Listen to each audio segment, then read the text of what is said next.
Rishi Jim Quigley is Tá mé sásta Gaeilge a labhairt ar an gcampus.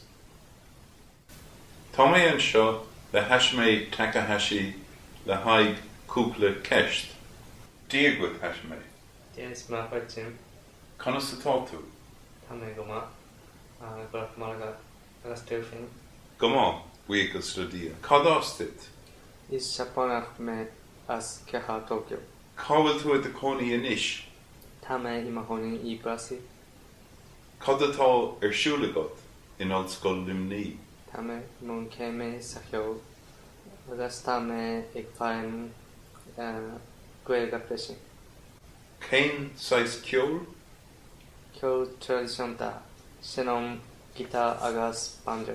Go má, an míonn tú ag sean go minic? Sin me gacharó agus tiam go dtí sesión gach cédín.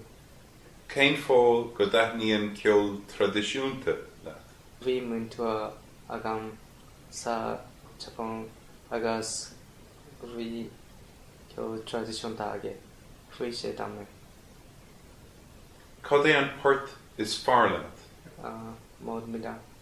An seinfáil doing é? Cinte.